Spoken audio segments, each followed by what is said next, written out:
Donc, hello à tous. J'enregistre, j'oublie pas cette fois-ci, parce que ça m'est arrivé une fois, donc je vais pas le refaire.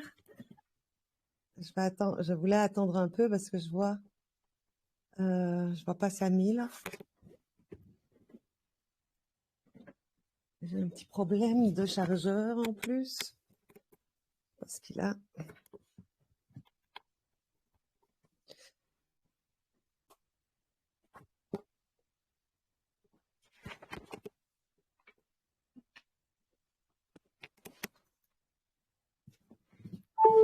Ok. Donc voilà, je voudrais faire la 36e révélation. J'ai fait une erreur. 36e révélation de la fin. Qui peut juger dans ce monde sans craindre la colère de Dieu? Je crois que c'est hyper important. Je n'ai pas retrouvé celle que j'avais fait.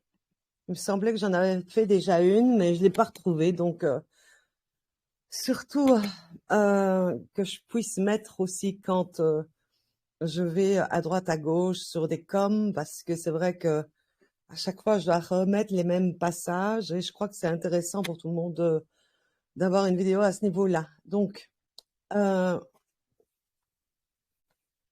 on va parler d'abord pour les athées et plus encore les religieux. J'ai noté évidemment, j'ai pas préparé le live, sinon pris comme je fais toujours, les versets et puis de là, je donne tout ce qui va avec. Donc, Matthieu 7,1, ne jugez pas. Donc, ici, il parle pour les athées et plus encore pour les religieux. Autrement dit, il ne parle pas pour les saints ou les saints qui sont les vrais disciples.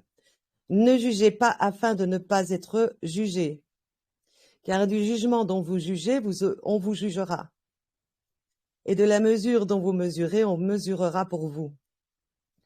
Qu'as-tu à regarder la paille qui est dans l'œil de ton frère et la poutre qui est dans ton œil à toi, tu ne la remarques pas? Ou bien comment vas-tu dire à ton frère, laisse-moi ôter la paille de ton œil, ceux qui veulent prêcher là, qui sont pas pardonnés, qui pêchent toujours, comment vont-ils aller dire, Don, je vais te prêcher, donc ça c'est exactement les religieux, les pasteurs, qu'est-ce qu'ils font, hein? Laisse-moi ôter la paille de ton œil, et voilà que la poutre est dans ton œil. Entre la poutre et la paille, c'est préférable la paille déjà. Hypocrite, ôte, alors, est-ce qu'il dit, regardez, je le souligne, ôte d'abord. Ôte d'abord la poutre dans ton œil, et alors tu verras clair pour ôter, parce que regardez, donc ça veut dire que tant que tu n'as pas d'abord ôté la poutre dans ton œil, tu ne vois pas clair, puisqu'il dit ôte-la d'abord et puis tu verras clair. Pour ôter la paille de l'œil de ton frère, ce qui revient à la parole évidemment qui est écrit, comment est-ce que c'est déjà? Oui, que la conversion, la repentance ôte le voile. Donc ça, oups, voilà, pardon. Donc ça, c'est pour les athées, mais combien plus les religieux, hein, quand on voit ce que les pasteurs font. Parce que ils parlent surtout ici de ceux qui veulent ôter la paille de l'autre. Hein, il y en a, ils peuvent ne pas encore être repentis, mais ils voient la leur aussi. Donc, ils ne le disent pas spécialement ce que eux font, ils vont pas aller le reprocher aux autres, quoi.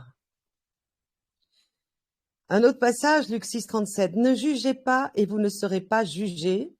Ne condamnez pas et vous ne serez pas condamnés. Ça ne veut pas dire qu'il ne faut pas relever ce qui est évidemment des ténèbres, dénoncez-les. Entre dénoncer et aller trouver un frère et commencer à l'attaquer alors que tu pêches encore, alors là, tu es condamnable. Si tu n'es pas dans les religions, tu dois dénoncer les religions, forcément. Si maintenant tu es, qu'est-ce que je peux prendre comme exemple? tous les gens qu'on voit dans les athées, hein, t'as vu le voisin, il fait ci, il fait ça, alors qu'ils le font aussi, ils pêchent d'une autre façon, regarde celui-là, il est en adultère, il est ci, il est là, mais il fait aussi d'une autre manière ou de la même manière.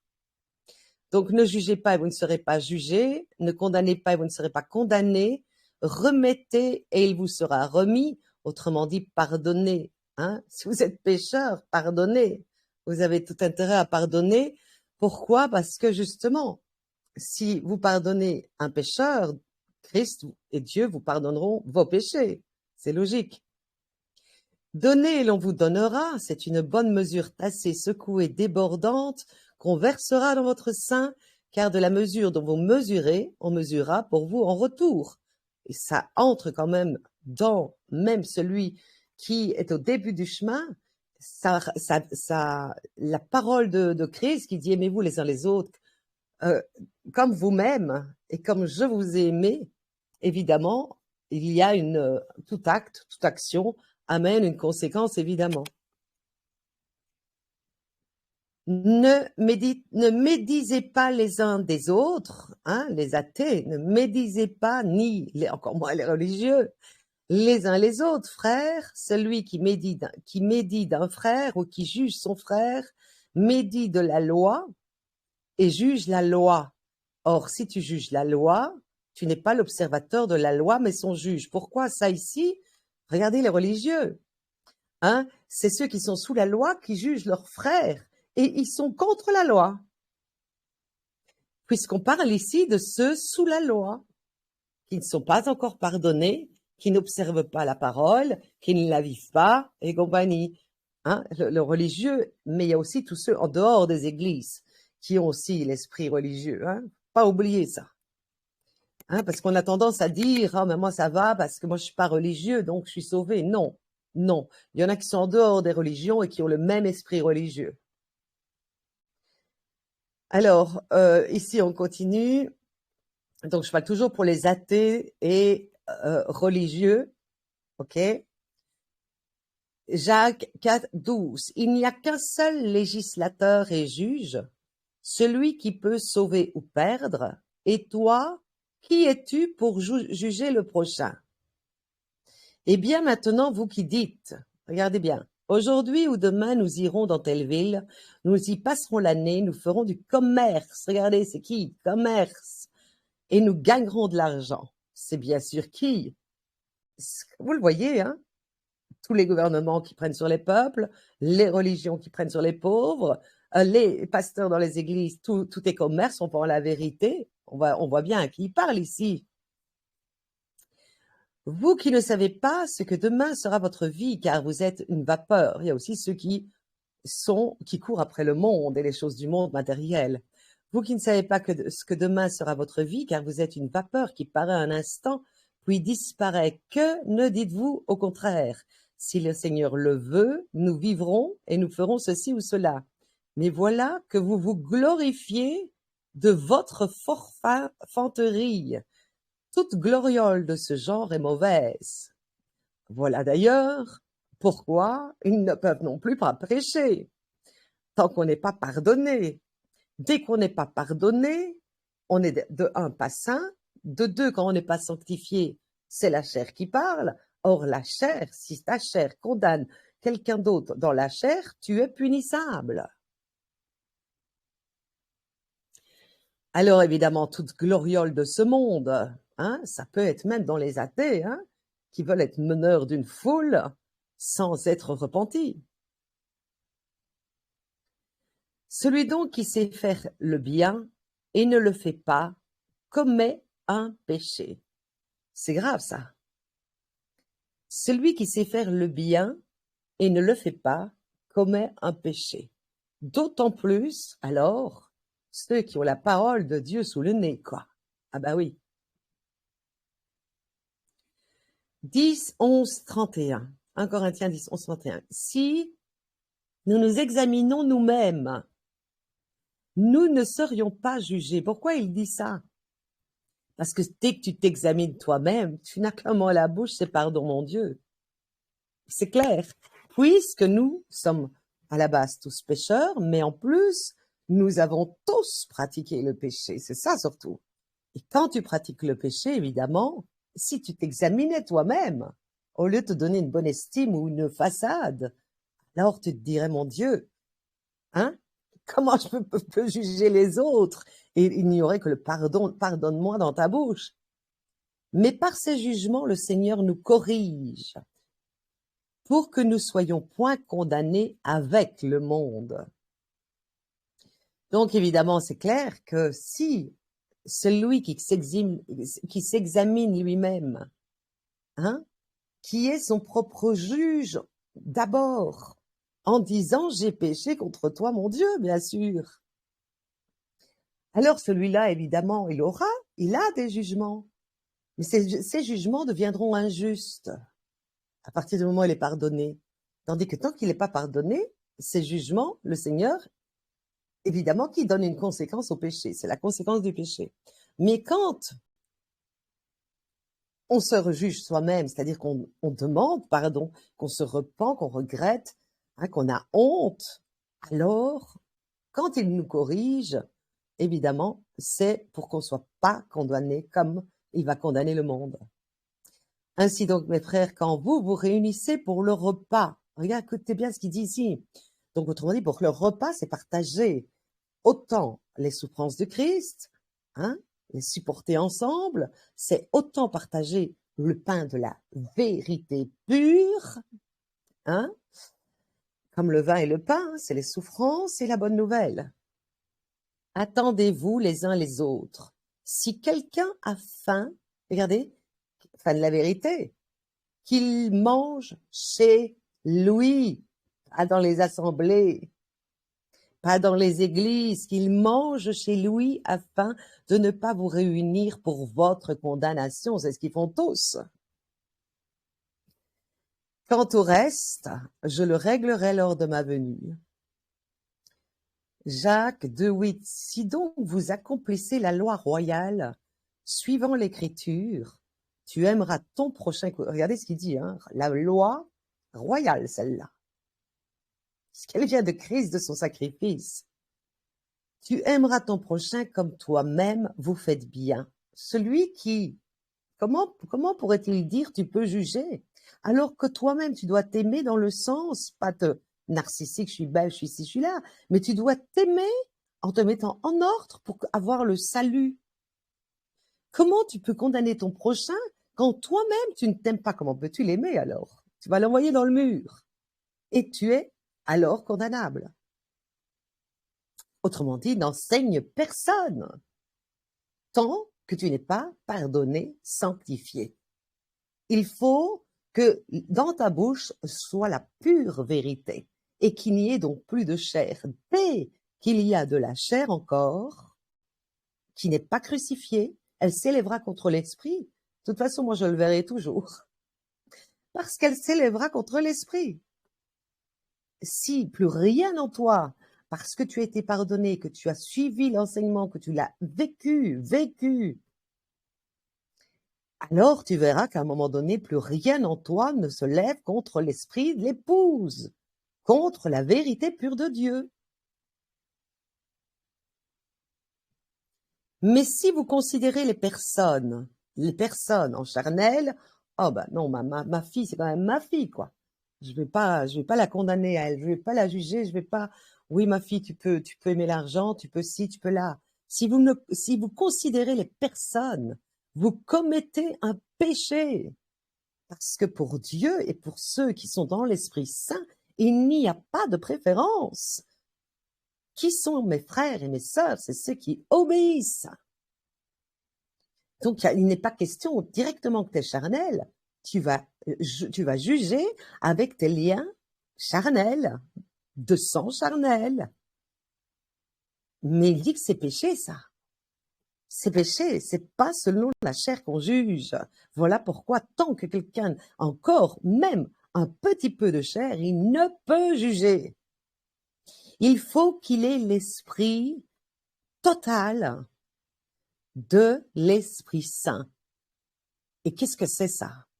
Eh bien, c'est après quand on a été sanctifié, hein, Il n'y a plus de chair. Sanctifier veut dire j'ai crucifié mon esprit psychique, j'ai renoncé à donner ma propre envie de prêcher de cette façon, de cette ci, ça m'arrange bien ça. Non, c'est le même esprit que l'épouse. C'est ceux-là qui peuvent prêcher sans risquer de condamnation ou d'être frappés de la colère de Dieu.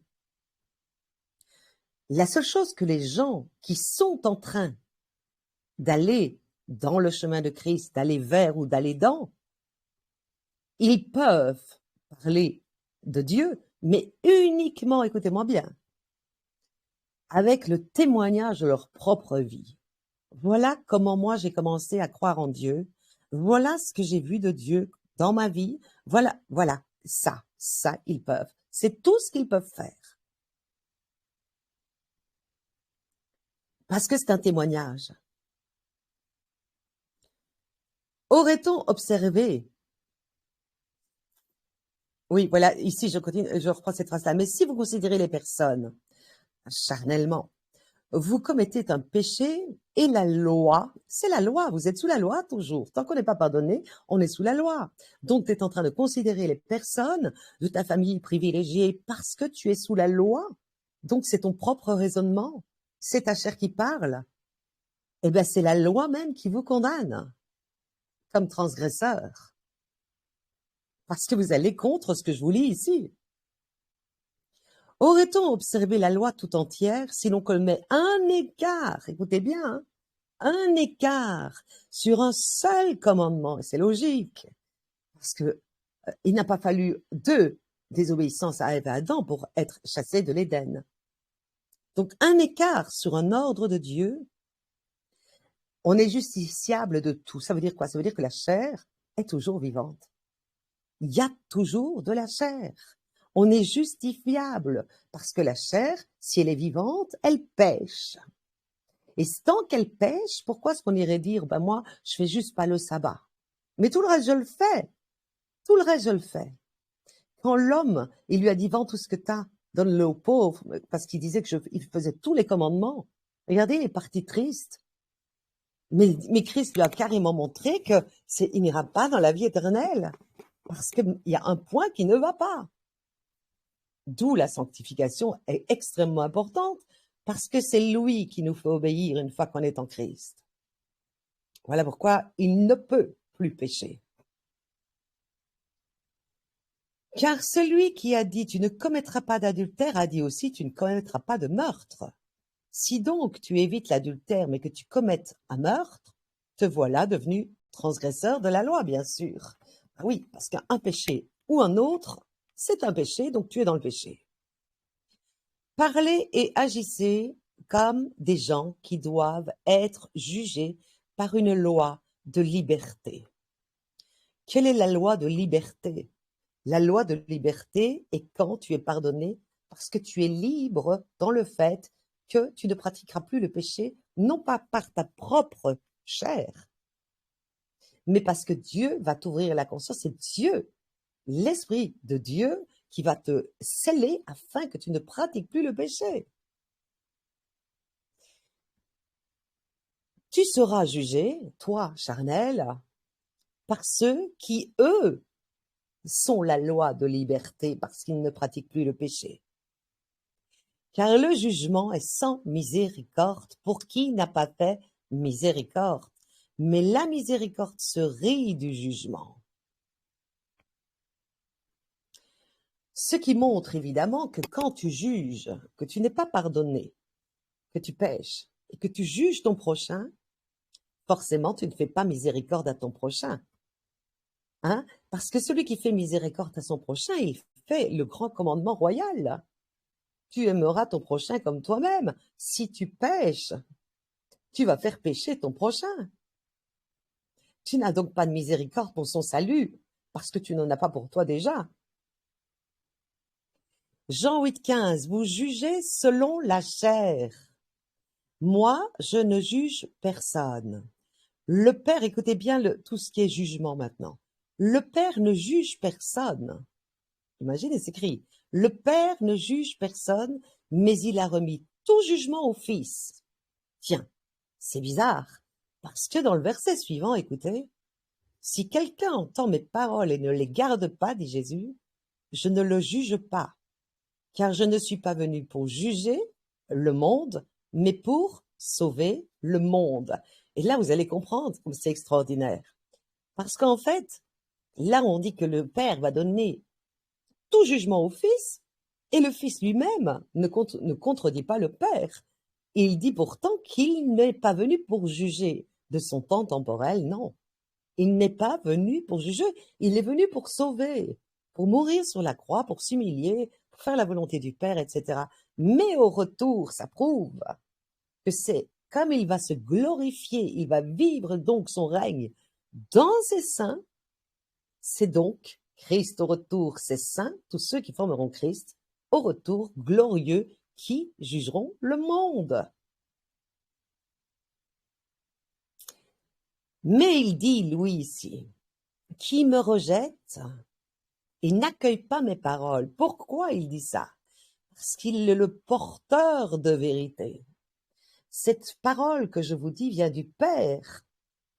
Mais regardez ce qu'il a fait.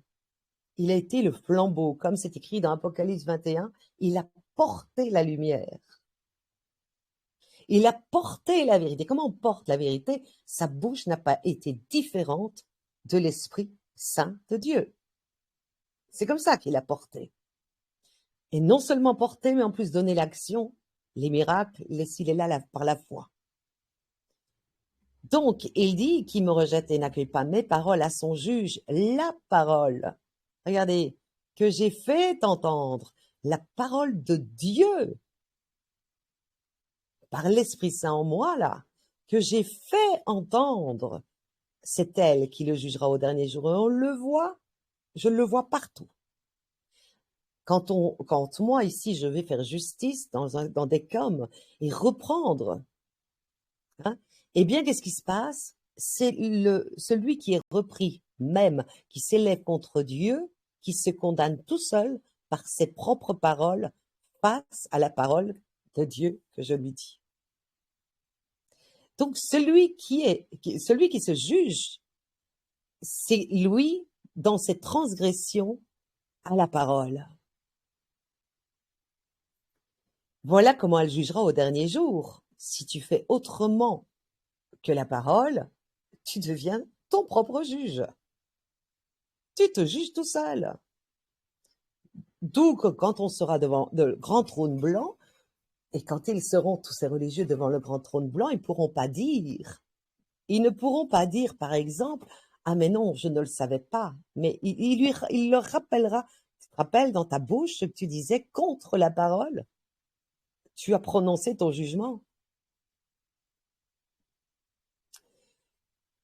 Alors, sa mission était de sauver, et il était le Verbe de donner donc l'action de la parole de Dieu. Alors, qui juge la parole? Qui juge par la parole, pardon, je voulais dire. Donc, l'épouse esprit de vérité sont féminins, mais qui en fera l'action? Donc, c'est l'épouse, c'est la parole. Mais qui fera l'action de ce jugement? Il faut une action. On voit que Christ a été l'action de la parole dans tout ce qui est, évidemment, sacrifice, miracle, retirer les démons, tout ça. Il a été l'action de la parole dans ce sens-là, pour sauver. Mais qui fera l'action, alors, du jugement maintenant? Seuls les saints qui ont été pardonnés et sanctifiés, les deux, peuvent juger, car ils ont alors, parce qu'ils sont préférés? Non, parce qu'ils ont le même esprit que l'Esprit Saint. Ils ne diront jamais autre chose que ce que l'Esprit Saint, la parole de Dieu, dit. Et parce que aussi, quand tu vis la parole dans ta sanctification, tu attrapes la même justice que Dieu. C'est ça surtout. Les vrais disciples, les vrais fils de l'épouse mère, donc des fils d'huile d'Esprit Saint, et évidemment de Dieu, hein, le Père, mais en Christ. Donc, en Christ veut dire pardonné et dans la sanctification de Christ. On achève les souffrances de Christ.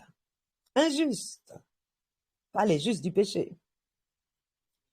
Donc, dans sa sainteté. Donc, quand vous regardez ceux qui peuvent juger, ils sont non seulement dans l'Esprit Saint, dans la mer, et ils sont dans le Christ, dans le sacrifice de leur propre vie. Et donc, dans la sainteté, dans l'obéissance parfaite à Dieu. Voilà pourquoi eux seuls peuvent juger. Regardez les disciples. Qu'est-ce qu'ils ont fait? Ils ont absolument fait tout le chemin. Ils ont tout laissé. Ils ont été enseignés. Christ a dit à Pierre, quand tu seras revenu veut dire quand tu seras repenti vraiment là, alors t'affermiras tes frères. Il parlait pour après, quand il aura reçu l'Esprit Saint. On voit donc ici que ce temps-là, malgré que Christ a dit ça à Pierre, le temps qu'il était en tant que disciple pour apprendre, il n'a pas affermi ses frères, c'est Christ qui a fait tout.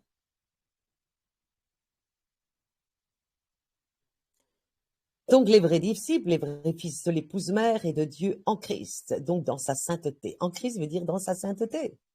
Qui vivent la parole, qui la vivent, et enseignement uniquement de l'Esprit Saint. Alors, on le voit ici. 1 Corinthiens, maintenant on voit les vrais juges. 1 Corinthiens 2,15. L'homme spirituel. Alors, j'adore les pasteurs, ils se disent spirituels. Non. Non. Ça viendrait à dire que Satan est spirituel. Il n'est plus spirituel. Il est déchu. Il est charnel. Donc l'homme spirituel, au contraire, juge de tout. Regardez, c'est une obligation pour lui de juger de tout. Et lui-même n'est jugé par personne. Attention, parce qu'à partir du moment où tu peux juger de tout parce que tu es saint, alors que personne n'y touche.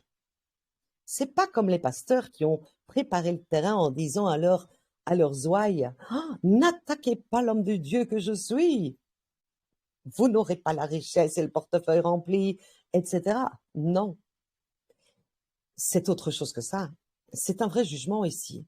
Parce que justement, ceux qui sont, écoutez bien pourquoi. Parce que c'est pas parce qu'ils sont préférés, mais c'est parce qu'ils sont dans le Christ. Ils sont dans le Christ, et en plus ils sont dans la mer. Donc, là est le risque du vrai péché contre l'Esprit Saint. Qui en effet a connu la pensée du Seigneur pour pouvoir l'instruire, sinon ceux qui sont repentis, qui ont été pardonnés de Dieu, donc le voile ôté de leurs yeux, qui se sont sanctifiés, qui ont été sanctifiés par Dieu.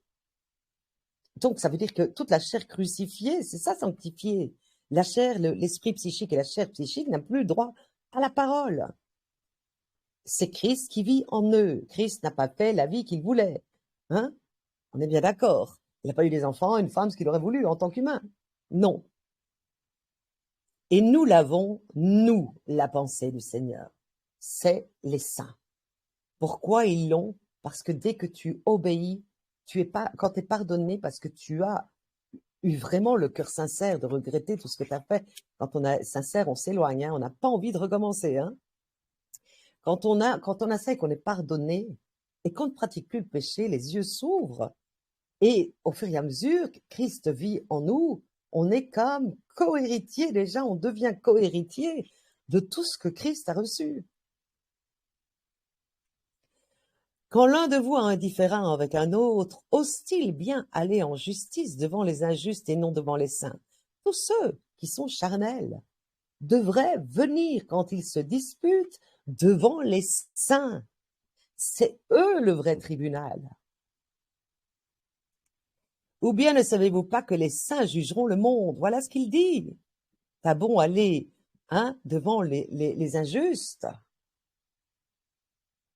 au lieu d'aller devant les saints, parce que c'est les saints qui jugent. Et si c'est par vous que le monde doit être jugé, à qui dit-il ça? Il le dit bien aux disciples. Or, les disciples ont été prédestinés. Ça veut dire que Dieu sait d'avance Ils savaient d'avance qu'ils iraient jusqu'au bout de la sanctification, jusqu'à aller mourir pour la parole de Dieu. Ils le savaient. Voilà pourquoi il dit à ces disciples-là uniquement, ne savez-vous pas que les saints jugeront le monde? Il n'a pas dit que les disciples jugeront le monde, parce que là-dedans, il y avait Judas qui entendait ça. Ah oui, donc pas à ceux qui régressent, non, aux saints. Êtes-vous indigne de prononcer sur des riens? Regardez, même sur des riens, il leur reproche. Parce qu'ils ont la connaissance de ce que Dieu n'aime pas. Donc, ils pourraient déjà prononcer la parole de Dieu sur des petites choses comme ça. Comme on le fait, comme on doit le faire, irréprochable parmi les païens. Ce qu'on a appris et ce qu'on vit doit être dit aux païens quand on les vit. C'est-à-dire, on ne peut pas, par exemple, dire à nos enfants, ah, mais allez, c'est pas grave, t'as volé un magasin, bah, ne le fais plus, s'il te plaît, c'est pas bien, quoi. Non, on doit se prononcer sur tout. Comment veux-tu être irréprochable parmi les païens? Qu'est-ce que ça veut dire irréprochable? Tu dois être l'exemple. C'est d'ailleurs pour ça que le peuple hébreu a été frappé 7 fois, et encore 7 fois, et encore 7 fois. Parce qu'ils sont le peuple élu premier. Mais pourquoi il l'avait pris comme peuple premier? Un peu comme pour être un grand frère parmi les nations, de montrer l'exemple. Ne savez-vous pas que nous jugerons les anges, même les anges? Imaginez-vous, c'est logique. Pourquoi? Parce que les saints ici vont être Christ au retour glorieux. Donc, ils vont faire l'action du jugement. Ils vont être Christ au retour. Christ, il est venu pour sauver, mais il délègue le roi des rois, là, son règne. Il le vit à travers ces saints. À plus forte raison, les choses de cette vie qui sont charnelles.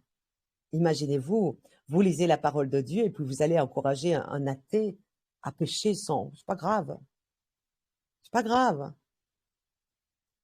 À plus forte raison, nous devons être irréprochables parmi les païens, pas en leur prêchant, en étant l'exemple. Si un vient te dire, maman, moi j'ai volé, moi je vole, hein, tu te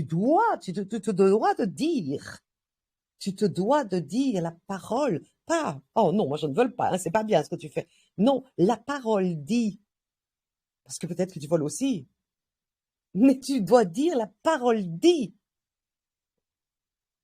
Et pas te mettre plus haut, te vanter, hein, oui, mais voilà, pour te glorifier près de ta fille, moi je suis sainte, moi je suis si. Non, la parole dit qu'on ne peut pas voler. Ça, c'est pas juger l'autre, ça, c'est dire la vérité. Or, il est écrit, dites la vérité à votre prochain.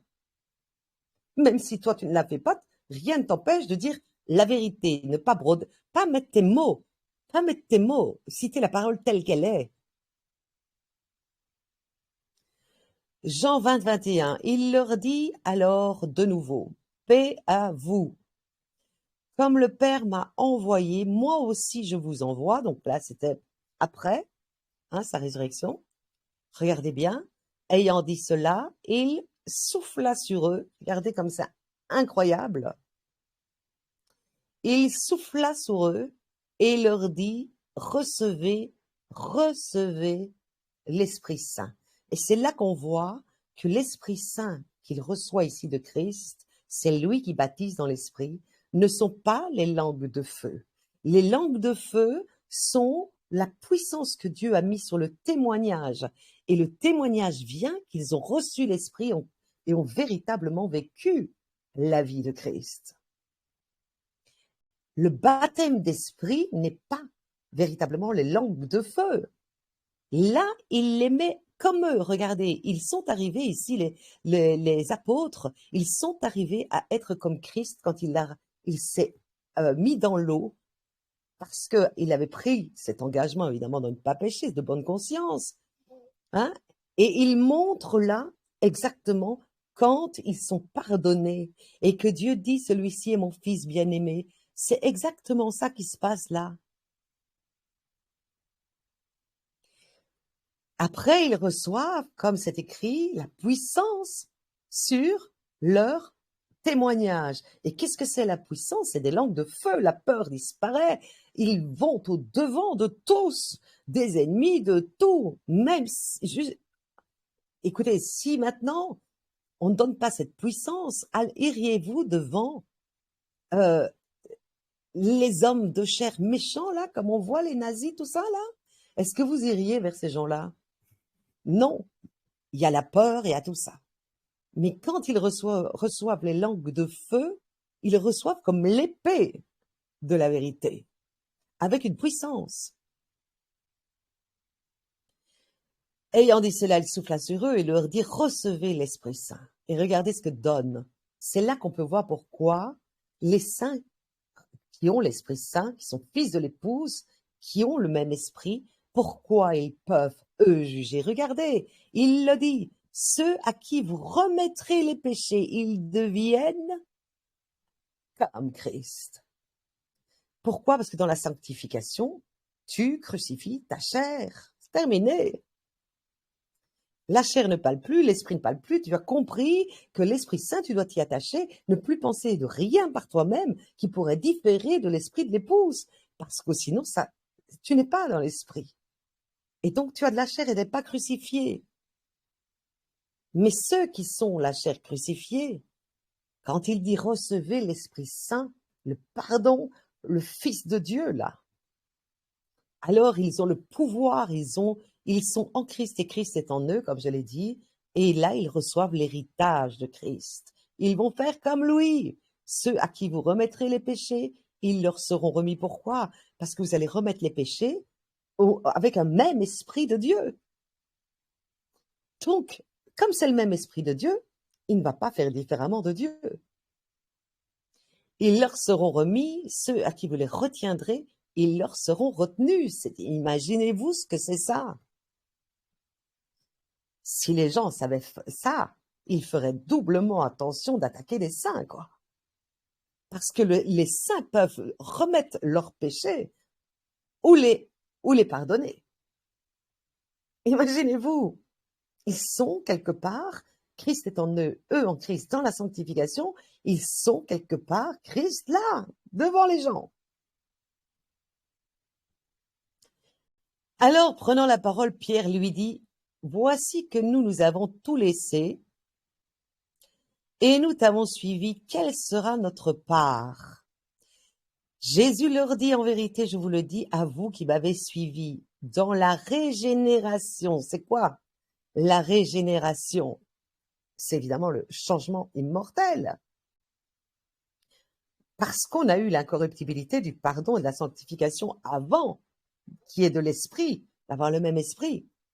Alors, quand le Fils de l'homme siégera sur son trône de roi, là, et de gloire, vous siégerez, vous aussi, sur 12 trônes pour juger les 12 tribus d'Israël. Donc, non seulement ils vont juger les 12 tribus, mais tous les disciples vont juger le monde et même les anges. Entendons-nous, disciples sanctifiés, hein, et immortels. S'ils sont sanctifiés, ils sont incorruptibles, et comme l'esprit là, l'incorruptibilité de l'esprit, il est incorruptible, donc ils ont droit au corps immortel qui va avec l'esprit incorruptible. On n'a pas de corps immortel avant de passer par l'esprit incorruptible, donc l'esprit de l'épouse, parce que l'incorruptibilité est le résultat d'une chair complètement crucifiée, d'un esprit psychique complètement crucifié.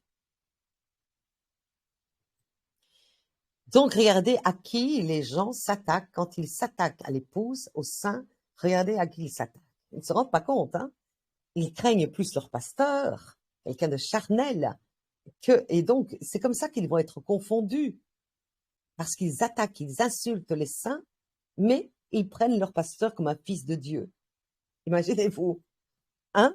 Ça va être un prophète, un bishop, ce qu'on peut imaginer, quoi. Ça va les confondre encore, la parole va les juger là. Voilà. On voit ensuite Deutéronome 7.9. Alors, évidemment, c'est 12 trônes, mais les 12 trônes représentent les disciples du début jusqu'à la fin dans le Christ. N'oubliez pas que les 12 trônes de gloire ici, ce sont des disciples sanctifiés. Sanctifiés. Or, les disciples ont été martyrs pour la parole de Dieu. Alors, est-ce qu'il n'y aura qu'eux qui jugeront sur ces 12 trônes, ou est-ce qu'il y en aura des autres? Dieu seul sait, il y a très peu d'élus. Deutéronome 7:9. Tandis que je contemplais des trônes furent placés, et un ancien s'assit. Son vêtement blanc comme la neige, les cheveux de sa tête purs comme de la laine, africain. Son trône était flamme de feu aux roues de feu ardent. Un fleuve de feu coulait issu de devant lui, 1000 milliers le feu qui représente la justice, la purification, la sanctification, l'or pur. Issu de devant lui, 1000 milliers le servaient myriades de myriades, debout devant lui. Le tribunal était assis. Voyez le tribunal qu'on va avoir. Oh là là, c'est autre chose que ces tribunaux corrompus aujourd'hui. Hein. Les livres étaient ouverts. Je regardais alors à cause du bruit des grandes choses que disait la corne. Regardez, c'est vraiment au retour ça. Que disait la corne, la bête, tandis que je regardais, la bête fut tuée, son corps détruit et livré à la flamme de feu. Quel est le corps de la bête? On le sait. Hein? Autant tous ceux qui sont dans le Christ sont le corps de l'être parfait Christ, autant tous ceux qui sont dans le péché, dans les religions, dans les gouvernements, dans les trucs sataniques, dans tout ça, sont le corps de la bête. Ils vont tous finir comme ça, livrés à la flamme de feu. Douleur, hein, colère, douleur. Aux autres bêtes, la domination fut ôtée. Voilà ce qui va arriver. Ôtée. Mais elles reçurent un délai de vie, ah bah oui, pour un temps et une époque. Pourquoi? Parce qu'ils doivent vivre leur opprobre. Hein, ce serait un peu trop facile sinon.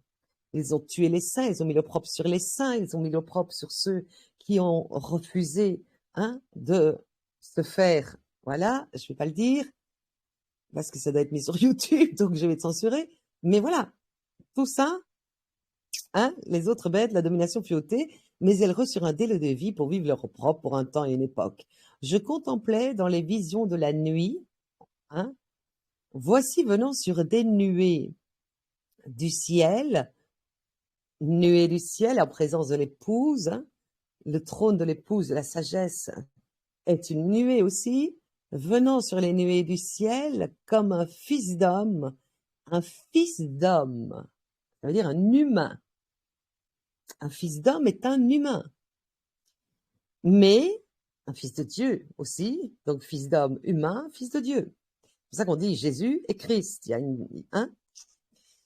Il s'avança jusqu'à l'ancien et fut conduit en sa présence. Et lui fut conféré empire, honneur, royaume, et tout peuple, nation et langue le servirent. Son empire est un empire éternel qui ne passera point, et son royaume ne sera point détruit. Alors évidemment, c'est le one, c'est l'époux, c'est le couple divin, parce qu'ils sont indissociables, mais c'est aussi le corps de l'époux, tous ceux qui vont être glorieux. Tout ça, empire, nation, langue, peuple, royaume, tout, empire, honneur, tout ça sera pour cela. Pourquoi? Parce qu'ils ont été comme sur la croix avec Christ, pareil. Ils ont détesté leur vie au point qu'ils se sont écartés du monde. Ils n'ont plus donné de profit à leur vie. Les choses du monde sont passées bien après. Enfin, tout ça. Ils se sont écartés du péché. Ils ont donc été pardonnés. Et donc, forcément, ils sont dans le Christ et Christ en eux. Ça veut dire que forcément, la récompense de Christ est leur héritage. Aussi. Et c'est pour ça que Christ la partage. Quand il dit « Je partagerai mon trône avec toi », c'est ça. Moi, Daniel, mon esprit en fut écrasé, et les visions dans ma tête me troublèrent. Je m'approchai de l'un de ceux qui se tenaient là et lui demandai de me dire la vérité concernant tout cela. Il me répondit et me fit connaître l'interprétation de ces choses. Ces bêtes énormes, au nombre de 4, sont 4 rois qui se lèveront de la terre. On peut dire que tout est élevé, hein, pour l'instant, c'est clair. Ceux qui recevront le royaume sont, regardez, le royaume, c'est qui? Que les saints. Le royaume qui est évidemment le jardin dans l'Éden, dans le temps, l'Éden qui est le temps, hein, du millénium. Les saints du Très-Haut, et qu'est-ce qu'ils ils posséderont le royaume pour l'éternité. Ben oui, ils sont déjà glorieux. Et d'éternité en éternité. Puis je demandais à connaître la vérité concernant la 4e bête qui était différente de toutes les autres, terrible, extrêmement aux dents de fer et aux griffes de bronze. Dents de fer, griffes de bronze, hein, ça fait penser à l'Afrique et ça à l'Occident, Orient Occident, qui mangeait et broyait et foulait aux pieds ce qui restait. Et concernant les 10 cornes qui étaient sur sa tête, et l'autre corne poussa et les 3 premières tombèrent. C'est tous des empires, c'est tout ce qu'on a pu vivre gouvernemental, mais aussi, hein, évidemment, au niveau religieux. Et cette corne avait des yeux et une bouche qui disaient de grandes choses, et elle avait plus grand air que les autres cornes. Je contemplais cette corne qui faisait la guerre au sein. Ben oui, c'est au sein qu'on fait la guerre. Et l'emportait sur eux, comment? Ben parce qu'elle écrase la force des saints. Mais on voit que dans l'histoire, c'est depuis que Christ est monté au ciel, ça. Hein. Quand il a dit celui qui vient n'a rien de moi, ça commençait là déjà. Or, ils ont déjà tué les prophètes, les disciples, et pas n'importe comment. Hein. C'était vraiment cruel. Hein. Et jusqu'à cette génération-ci, des saints de cette génération, qui eux ne vont pas connaître la mort, mais donc la mort pour ces saints-ci, c'est d'écraser leur force. Écraser leur force, il faut déjà aussi beaucoup de persécution, de douleur pour que la force d'un humain soit complètement écrasée, on est bien d'accord. C'est la sanctification. Jusqu'à la venue de l'Ancien qui rendit jugement en faveur des saints. Regardez, c'est pas lui qui juge, il a dit Dieu. C'est la parole qui juge. Et comme eux vivent la parole, puisqu'ils ont l'esprit de l'épouse, eh bien, ils donnent le jugement à ces saints-là. Pourquoi? Parce que c'est eux qui forment Christ au retour. Et le temps vint et les saints possédèrent, c'est à eux, le royaume. Éphésiens 4,13, au terme de laquelle, quand je vois toutes les promesses de Dieu, les bénédictions de la sainteté, comment il n'y a pas plus de saints? C'est incroyable, ça je n'ai jamais compris. Éphésiens 4,13, au terme de laquelle, il montre donc que c'est les saints qui forment Christ au retour, donc au terme de laquelle nous devons parvenir. Il n'y a pas un qui pourrait être exclu. Hein. C'est l'appel à tous d'être saints. Donc celui qui n'est pas saint ne s'en prendra qu'à lui-même. Au terme de laquelle nous devons parvenir tous ensemble à ne faire plus qu'un dans la foi déjà. Dans la foi, c'est croire. Si tu n'obéis pas, t'as pas la foi. Si on te dit le péché va aller à la mort, si tu vas aller à la mort, alors si tu crois. C'est que tu ne crois pas, parce que tu n'irais pas à la mort. Si tu crois ce que la parole dit, tu n'irais pas à la mort, t'es pas fou. T'arrêterais de pécher. Donc t'as pas la foi. On voit la foi dans l'obéissance. Et la connaissance du Fils de Dieu, parce que tu dois être dans l'esprit. C'est elle qui enseigne. C'est elle qui donne la connaissance du Fils de Dieu. Et donc, dans ces 2 points-là, dans le Fils, hein, dans la foi, tu obéis, tu es dans la sainteté du Fils, et dans la connaissance du Fils de Dieu, tu es dans la mère. C'est bien dit là. Hein? Et à constituer cet homme, voilà, tous ensemble, tous ces saints-là, ils vont constituer cet homme parfait dans la force de l'âge. Pourquoi? Parce que glorieux, il n'y a plus de vieillesse, tout ça. Qui réalise la plénitude, tout Christ en entier. Quand on verra ce corps de Christ, qui est fait de tous des saints, comme Christ, qui vont être l'image parfaite du Christ, imaginez-vous comme ils font la plénitude du Christ, quoi. Voilà Christ au retour. C'est eux les juges. Apocalypse 19, 15. De sa bouche sort une épée acérée pour en frapper les païens. La bouche de qui? De tous les saints et du roi. Tête, Samy. La bouche qui a la voix là? C'est la voix de qui? C'est la voix de la sagesse. Mais le roi porte la voix de la sagesse pour aller combattre. De sa bouche sort une épée acérée pour en frapper les païens, les païens. C'est lui qui les mènera avec un sceptre de fer. C'est lui qui foule. Quand on dit un sceptre de fer, c'est pas toujours de la douceur. C'est lui qui foule. Regardez, c'est lui. Pourtant, il n'est pas venu juger Christ. Mais lui, dans son règne, dans ses saints, il peut fouler la colère. Il donne l'action à ses saints. Les saints deviennent le corps de l'époux et deviennent donc l'action de l'époux. L'action de l'épouse, pardon, puisqu'il est le verbe de la parole. Alors, alors, tout homme qui s'en prend au sein, alors là,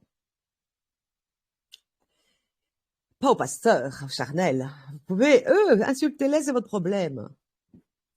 Vous n'aurez pas la GN pour ça quand même. Mais en tout cas, les saints, ça c'est une vérité. 1 chapitre 16, 21. Il ne laissera personne les opprimer à cause d'eux. À cause d'eux, il châtia des rois. Pourquoi? Parce que pour eux, Dieu ne voit ses saints qu'au travers de son Fils. Pourquoi? Parce que les saints deviennent la copie de son Fils. Donc pour lui, celui qui est la copie de son Fils, c'est comme s'il ne voyait que son Fils. Donc ne touche pas à son Fils. Parce que tu l'as touché quand il a été faire sa mission pour sauver le sacrifice. Mais là, il revient en roi des rois, ne touche pas à son Fils. Autrement dit, ne touche pas à ses saints, c'est son Fils. Ne touchez pas à ce qui m'est consacré. Les saints sont consacrés à Dieu. À mes prophètes, ne faites pas de mal. Romains 8, 28. Et nous savons qu'avec ceux qui l'aiment, Dieu collabore. Vous voyez pourquoi on ne touche pas aux saints aussi?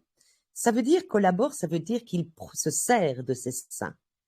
Il se sert d'eux. Ces saints lui appartiennent. Et il collabore donc aussi en tout pour leur bien, comme il l'a fait pour son Fils Christ. Avec ceux qu'il a appelés selon son dessein, c'est son plan à lui. Quand tu vas contre un saint, tu vas contre le plan de Dieu. Car ceux que d'avance il a discernés, ça veut dire quoi? Il savait depuis toujours celui qui irait jusqu'au bout et quelle mission il lui donnerait alors. Il les a aussi prédestinés, c'est ça? Discerner, c'est qu'il les a vus pendant les 7 milliards, là. Il a discerné celui qui était sincère. Il les a prédestinés, ceux-là, parce qu'il a vu, il sait toutes choses, il voit toutes choses. Ceux-là, ils iront jusqu'au bout, ils seront fidèles, ils auront l'amour pour leur Dieu. Et il les a prédestinés pour ça, à reproduire l'image de son Fils. Vous voyez bien que ceux qui Christ au retour, eh bien ceux qui les prédestinés, qui reproduisent l'image de son Fils parfaite. Exactement ce que son Fils a fait de Dieu. Christ a été l'empreinte parfaite de Dieu. Celui qui m'a vu a vu le Père. Et on dira maintenant des saints, ceux qui ont vu les saints ont vu Christ. Et donc ont vu le Père. Afin qu'il soit l'aîné d'une multitude de frères. Christ a été le prémisse. Maintenant, ceux qui sont dans le Christ sont les prémices des autres. C'est les rangs. Et ceux qu'il a prédestinés, il les a d'abord appelés. Ceux qu'il a appelés, il les a pardonnés. Ceux il les a justifiés. Ceux qu'il a pardonnés, il les a donc glorifiés. Parce que ceux qui sont pardonnés, ils sont saisis, scellés. Ce n'est plus eux qui font leur vie, c'est pas de la blague et des mots en l'air, c'est la vérité. Donc, il les amène à la perfection qui est la glorification. Que dire après cela? Si Dieu est pour nous, voyez comment il est pour nous, les saints, qui sera contre nous? Soit anéanti.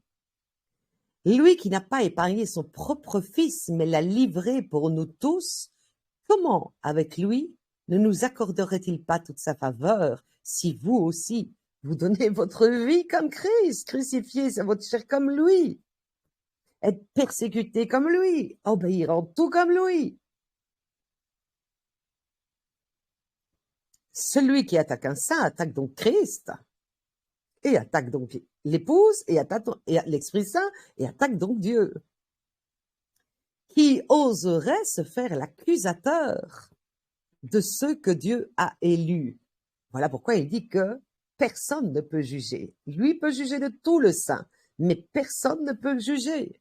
Parce que qui se fera l'accusateur de ceux que Dieu a élus? C'est Dieu qui pardonne.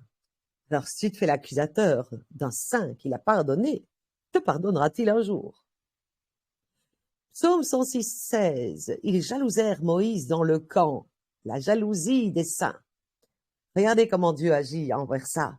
Aaron, le saint de Yahvé. Donc ils jalousèrent Moïse dans le camp, Aaron, le saint de Yahvé. La terre s'ouvre, elle avale Dathan et recouvre la bande d'Abiram. C'est clair, hein? Chipote pas Dieu. Un feu s'allume contre leur bande, une flamme embrasse les renégats. On voit plus proche, donc ça c'était des jaloux des saints, maintenant on voit plus proche encore des saints. Myriam ainsi qu'Aaron parla contre Moïse à cause de la femme cushite qu'il avait prise, car il avait épousé une femme cushite. Alors j'aime bien ceux qui disent ah là là, les non-juifs ont marié, vous êtes vous êtes des hommes, vous êtes damnés d'office. Hein? Absolument pas, hein, regardez ici. Et ils dirent, Yahvé ne parlerait-il donc qu'à Moïse? Donc ça c'est Myriam, Aaron qui disent, Yahvé ne parlerait, ils parlaient contre Moïse en disant, Yahvé ne parlerait-il donc qu'à Moïse? N'a-t-il pas parlé à nous aussi? Yahvé entendit. Yahvé entend, parce que il est là, hein, dans les saints. Or, Moïse était un homme très humble, très humble. Voyez pourquoi il a trouvé cela injuste? Pourquoi? Parce qu'il juge selon la chair. Il avait entendu, or Moïse était un homme très humble. Humble veut dire prédestiné, sincère, pardonné, élu, onction, c'est ça. L'homme le plus humble que la terre ait porté, imaginez-vous. Soudain, Yahvé dit à Moïse, à Aaron et à Myriam, venez-vous-en tous les trois à la tente du rendez-vous. Et ils allèrent tous trois. Vous voyez que la justice ne reste pas. La justice d'office, hein, quand on touche un saint. Et Yahvé descendit dans une colonne de nuée et se tint à l'entrée de la tente. Il descend carrément pour ça. Il appela Aaron et Myriam, tous deux s'avancèrent. Yahvé dit, écoutez donc mes paroles. Il donne un avertissement ici. Il les enseigne par cet avertissement. Il n'est pas temps pour eux de recommencer par la suite. S'il y a parmi vous un prophète, c'est en vision que je me révèle à lui. C'est dans un songe que je lui parle. Alors, quand je vois ça, on voit par rapport à moi qui révèle, et on voit même Samy aussi, la vision dont Dieu lui a parlé, en disant, écoute, cette femme en tout et tu vivras. On voit qui sont ces saints. C'est prédestiné. Il n'en est pas ainsi de mon serviteur Moïse. Toute ma maison lui est confiée. Imaginez-vous la mission qu'il a donnée à Moïse, jusqu'à dire à Moïse, je te fais Dieu de Pharaon. Dieu donne des missions, et dans cette mission, il fait de la personne du saint un Dieu. Imaginez-vous. Qui va aller contre eux? Je lui parle face à face. C'est pas peu dire, hein? Dans l'évidence, non en énigme, comme il le fait pour moi.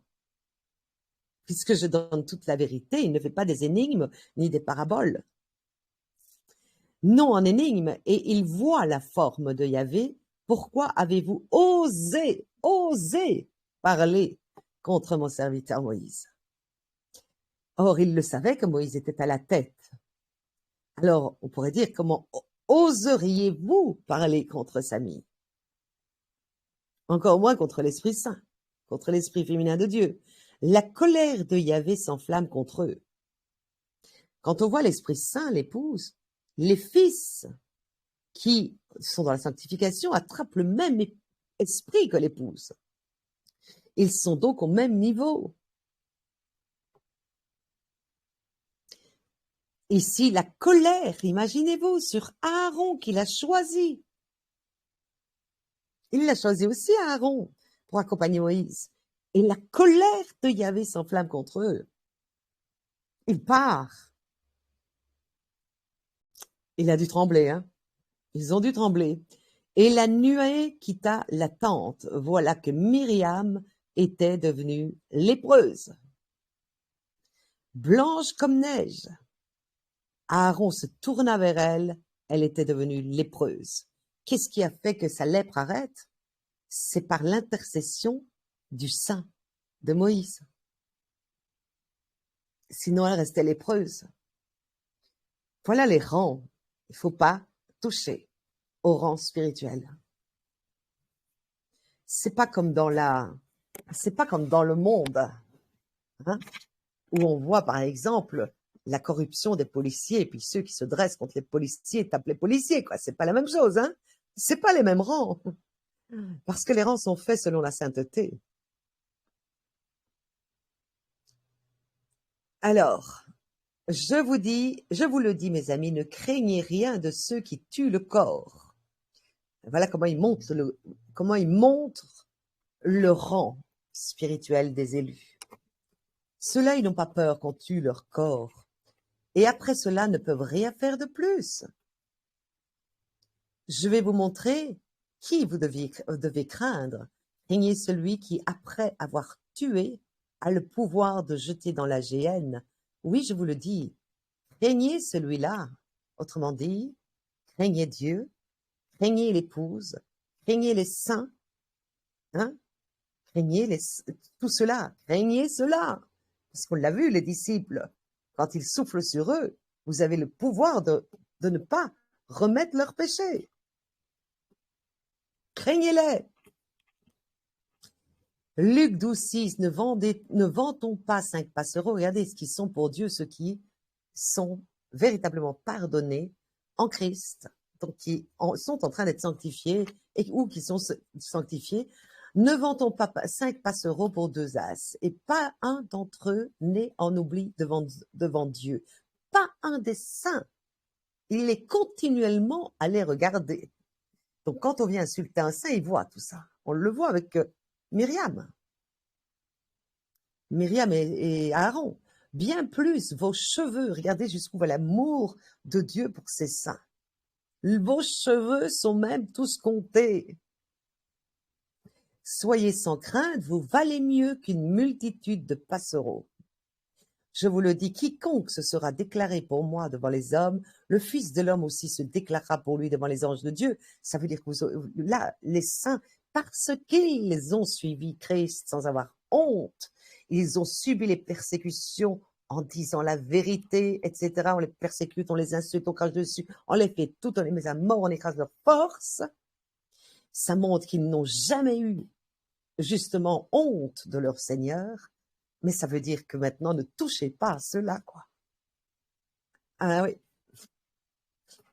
C'est le Fils de l'homme même qui se déclarera pour ses saints devant Dieu, devant les anges, devant tout le monde. Mais celui qui m'aura renié à la face des hommes sera renié à la face des anges de Dieu. Renié à la face des anges de Dieu. Autrement dit, de qui? De ceux qui sont Christ au retour, des humains saints qui ont retrouvé leur divinité à l'image de Dieu, glorieux, incorruptible.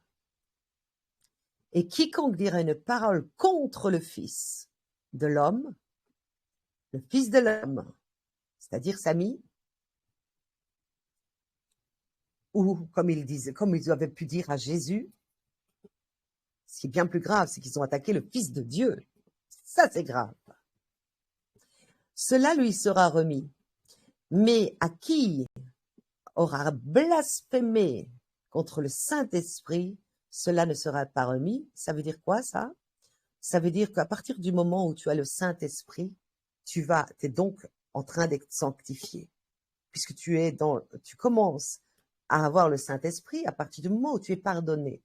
Donc, je préfère de toi que tu ne sois pas pardonné que d'avoir été pardonné et après d'être resté sans péché, sans pratiquer le péché, et puis au bout d'un an, tu le repratiques, quoi. Il vaut mieux que tu n'aies jamais connu la vérité, comme c'est écrit alors.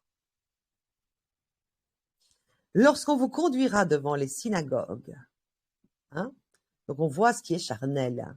Quand on vous conduit devant tout ce qui est charnel, les magistrats, les autorités, ne cherchez pas avec inquiétude comment vous défendre ou que dire. Pourquoi? Parce que quand vous êtes saint, c'est plus vous qui parlez. C'est Christ qui parle en vous, c'est le Saint-Esprit qui parle en vous. Pourquoi? Parce qu'un saint, c'est la parole de Dieu qui remonte en lui.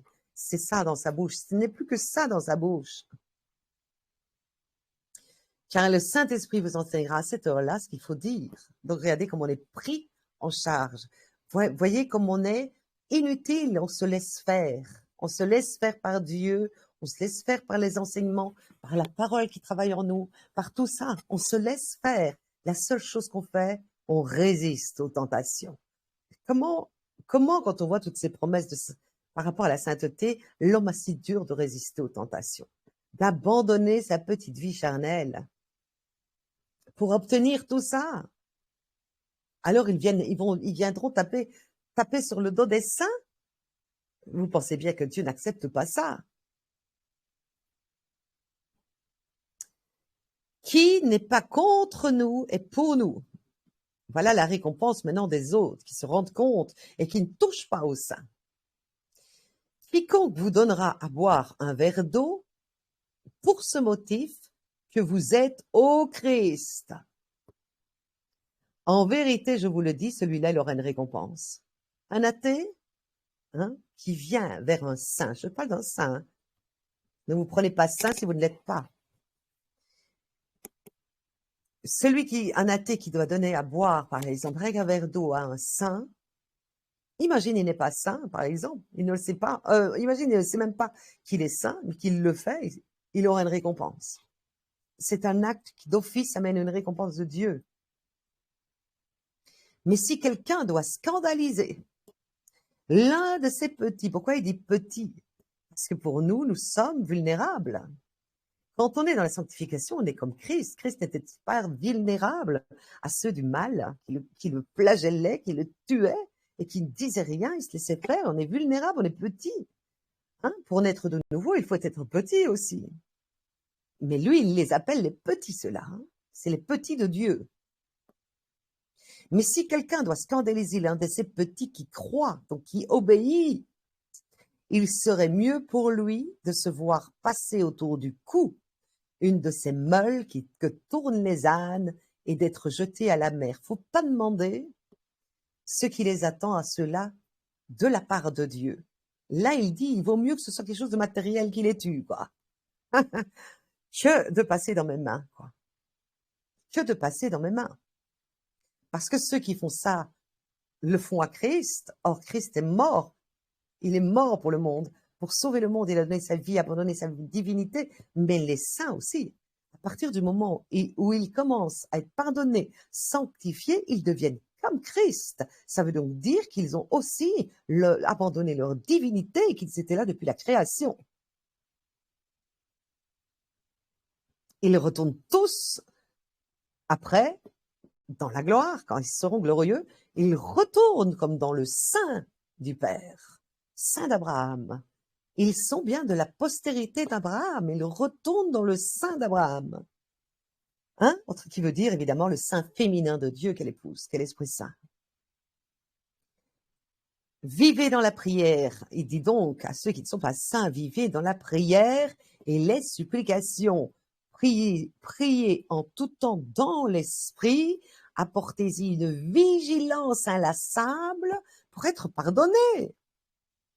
Mais c'est pas que prier, c'est s'engager. C'est pour avoir le cœur pur, c'est-à-dire sincère. Et regardez ce qu'il dit. Intercédez pour votre famille, pour vos ci, pour vos là. Non, pour les saints. Pourquoi dit-il ça? Parce que c'est les saints qui sont les intercesseurs de vos familles. Donc, priez pour les saints. Donc voilà, je pense que là, j'ai expliqué de A à Z absolument la vérité. Hein, parce que quand on va, un saint va parler et donner la vérité et juger. Hein, lui qui doit juger de tout, c'est un reproche. Hein. Si un saint ne le fait pas, c'est un reproche. Il juge de tout, ne peut être jugé de personne. Et qu'est-ce qu'on vous répond tout le temps? Arrête de nous juger. Mais arrête de nous juger, c'est exactement comme Myriam ici, avec Aaron, aurait dit à Dieu, arrête de nous juger. Qu'est-ce qu'ils auraient ramassé, croyez-vous? Imaginez-vous, c'est le tableau, hein? C'est vraiment le tableau, quoi. Ils sont en train de dire aux saints, arrête de nous juger, espèce de, là. Ah là là. Ils sont en train de dire donc ça à Christ.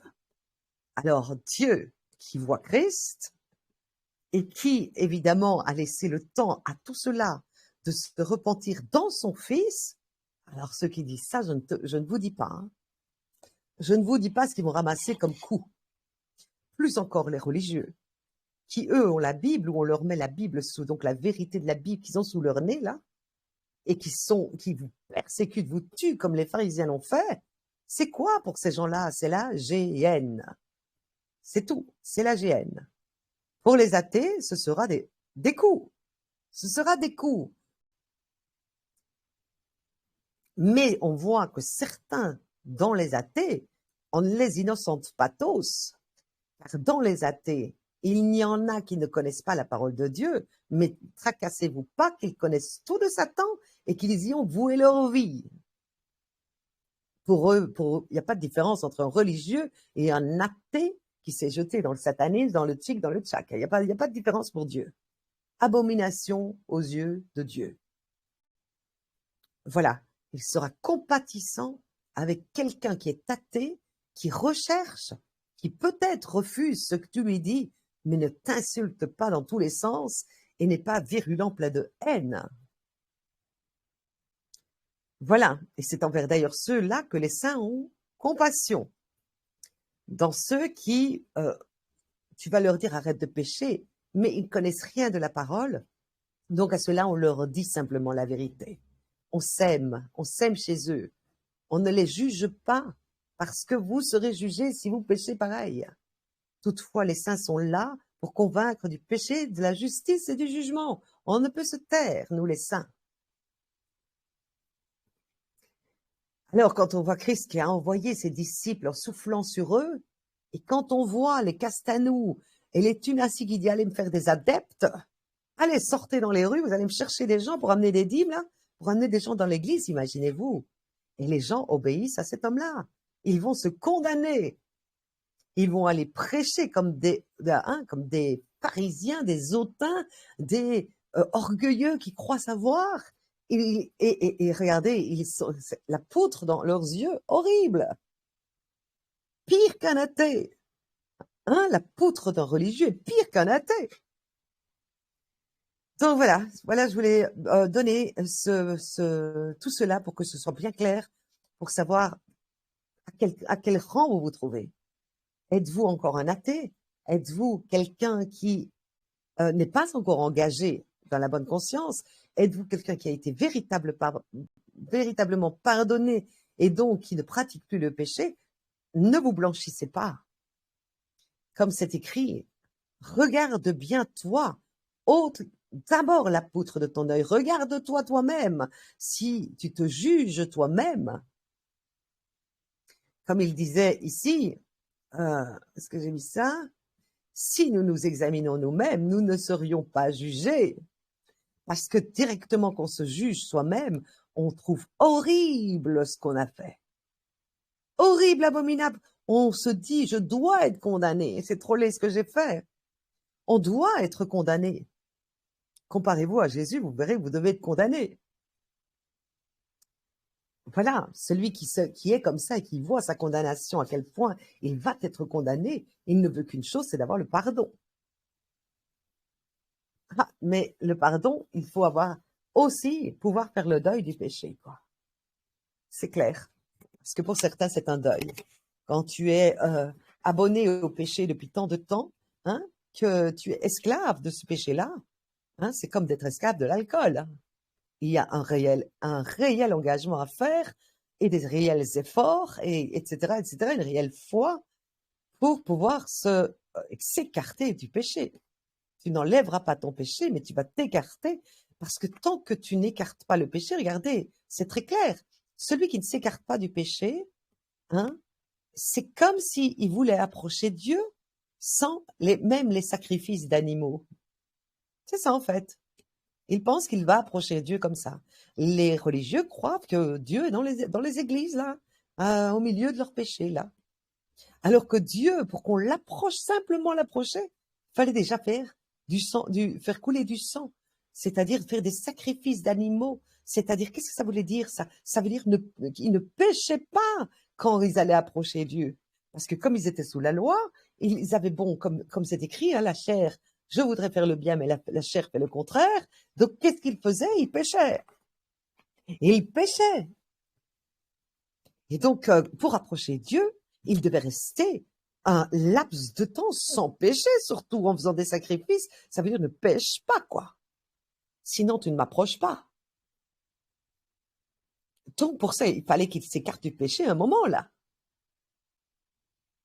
Hein? Donc, voilà. Soyez bénis. Amen.